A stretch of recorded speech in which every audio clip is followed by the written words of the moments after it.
At 30,000 feet, the captain asked one single question. Is there a pilot on board? One woman, sitting silently by the window, slowly stood up. The cabin was calm. Soft lights, quiet voices. It was just another overnight flight, gliding smoothly across the dark ocean. Most passengers were asleep. Some were watching movies, their faces lit by the glow of the screens. Others stared out into the endless night sky. She sat near the window, headphones on, her hoodie pulled low over her face, silent, almost invisible. No one paid her any mind. She was just another passenger. Until the captain's voice crackled over the speakers. Ladies and gentlemen, this is your captain speaking. There was a pause that felt just a little too long. If there is any pilot on board, please come forward to the cockpit immediately. The atmosphere in the cabin shifted in a heartbeat. Heads lifted from pillows. Whispers spread like wildfire.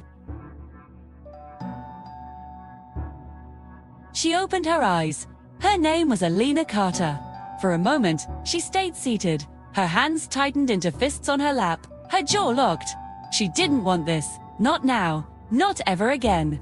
It had been 2 years since she left flying behind. Left the Air Force. Left everything that reminded her of that last, fateful mission. The mission where she was the one who survived, and others weren't so lucky. She had promised herself she was done with the sky. But the captain's voice came on again, and this time, it was shaking. Please, if you can help, we need you now. Alina stood up. All around her, people turned. Some looked confused. Some looked hopeful. She walked down the aisle, her steps measured and slow. Not running, nothing dramatic. Just calm, controlled movement. But inside the cockpit, chaos was waiting. Warning lights flashed red and amber, painting the small space in a frantic, terrifying glow. Alarms screamed, a symphony of disaster.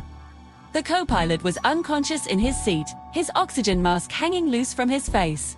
The captain looked utterly exhausted, sweat running down his temples. We lost the autopilot, he said, his voice strained.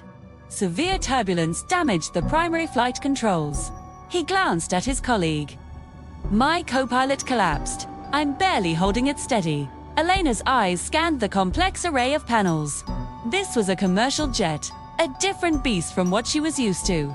The systems were different, the layout unfamiliar, but the language of flight, that was universal. She reached out, her hands steady as they moved across the controls, her fingers finding their old rhythm. I can help, she said. Her voice was low but firm, unshakable. The captain stared at her, a glimmer of hope warring with desperation in his eyes. Who are you? She met his gaze directly. Former fighter pilot, U.S. Air Force, call sign, Viper. There was no more time for questions. Free. The plane dropped suddenly, a sickening lurch that sent a wave of screams through the cabin. Oxygen masks fell from the ceiling, dangling like strange fruit. Alina strapped herself into the co-pilot seat. Her breathing slowed, became deliberate. Her mind went back. She remembered flying through thunderstorms that felt like they could tear a plane apart. She remembered dodging missiles. She remembered seeing fire in the sky. Compared to that, this was still just the sky. And she knew the sky. Left engine is fluctuating, she said, her voice cutting through the alarms. Hydraulics are unstable. The captain nodded, his focus locked on his own instruments. And our fuel is dropping way too fast.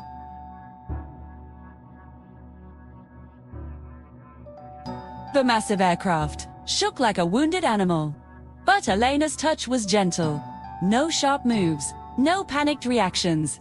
She talked the plane through the storm, her hands and feet working in perfect harmony with the machine. Back in the cabin, people prayed. They cried. Strangers held hands. A child whispered to his mother, "Mom, is she a pilot?" The mother couldn't speak. She just nodded, her eyes wide with a mixture of terror and awe. Stretched into what felt like hours. Then, through a break in the rain, Alina saw it. A faint, beautiful line of lights on the horizon. A coastal airbase, an emergency runway. She keyed the radio. This is Delta 473. We have a former military pilot at the controls. requesting an emergency landing on any available runway. There was a burst of static. Then a clear voice came back. "Copy that, Viper. You're clear to land. We've got you." B runway rushed up to meet them. Fierce crosswinds pushed against the plane, trying to shove it off course. The plane drifted left. The captain held his breath. "Steady," Alina whispered, more to herself than to him. "Easy, easy." The wheels hit the ground. Hard. Once, twice. The plane bounced, groaning under the stress. She fought the controls, wrestling the massive machine into submission. The engines screamed in reverse thrust. Then, it slowed. It stopped. Silence. A profound, absolute silence.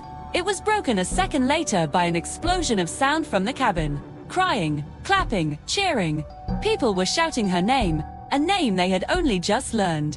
Alina removed her headset. Only then did she realize her hands were shaking.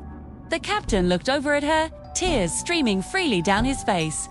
"You just saved every single person on this plane."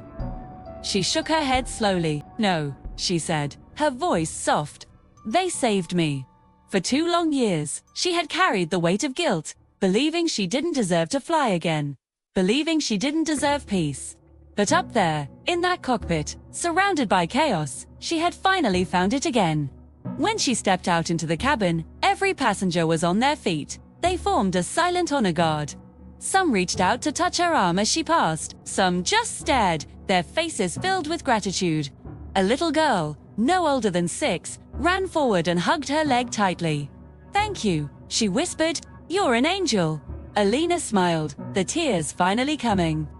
By the next morning, the world knew the story. The headlines were everywhere.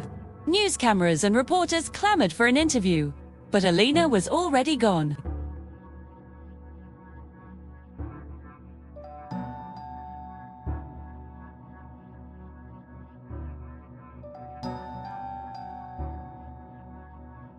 She sat silent on that flight, a ghost from a past life, until the sky needed her one last time.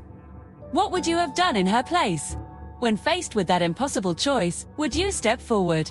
Or would you stay silent?